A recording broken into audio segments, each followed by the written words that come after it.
জুলাই বিপ্লবের শেষ পর্যায়ে মার্কিন দূতাবাসের উদ্যোগে তৈরি হয় সেফ হাউস, যেখানে আশ্রয় দেওয়া হয় আন্দোলনের বেশ কয়েকজন সমন্বয়ককে। এমন দাবি সামনে এনে নতুন করে বিতর্ক উস্কে দিয়েছেন কবি ও চিন্তক ফরহাদ মজহার। শুধু আশ্রয় নয়, ওই তরুণদের শেখ হাসিনার পদত্যাগের দাবি তোলার জন্য চাপ দেওয়া হয়েছিল বলেও তার বক্তব্যের একটি অংশে ইঙ্গিত পাওয়া যায়। তবে পরে দেওয়া বক্তব্যে এই চাপ প্রয়োগের বিষয়টি অস্বীকার করে তিনি সেফ হাউসে সমন্বয়কদের আশ্রয় দেওয়ার দাবি বহাল রেখেছেন। সম্প্রতি অনলাইন গণমাধ্যম আলাপের একটি পডকাস্টে ফরহাদ মজহার বলেন, আন্দোলনের শেষ দিকে যুক্তরাষ্ট্রের দূতাবাস সেফ হাউস করেছিল।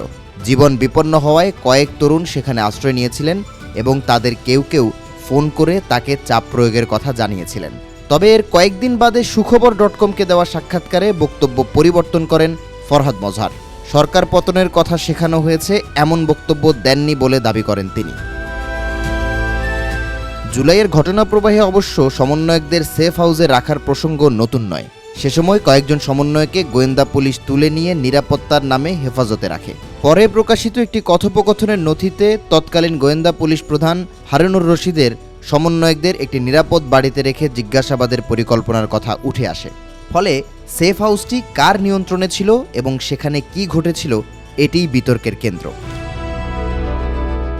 ফরহাদ মজহারের বক্তব্যের বিশেষ তাৎপর্য হল, যুক্তরাষ্ট্রের ভূমিকা নিয়ে এমন অবস্থান তিনি আগেও একাধিকবার জানিয়েছেন। 2024 সালের আগস্টে তিনি ভারত ও যুক্তরাষ্ট্রের প্রভাবের সমালোচনা করেন। সেপ্টেম্বরে যুক্তরাষ্ট্রের সামরিক ভূমিকা নিয়েও সতর্ক করেন। 2025 সালে তিনি দাবি করেন, জুলাইয়ের গণঅভ্যুত্থান মার্কিন সহায়তায় রেজিম চেঞ্জে পরিণত হয়েছে। একই বছর আগস্টে রাজশাহী বিশ্ববিদ্যালয়ের একটি অনুষ্ঠানে তিনি বলেন, আগস্টের পর মার্কিন দূতাবাস থেকে পরিচালিত হচ্ছে বাংলাদেশ।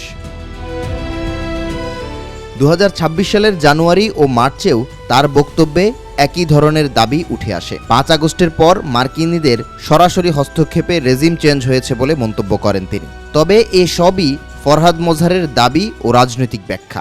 পরবর্তীতে নিজের দাবি থেকে সরেও এসেছেন তিনি।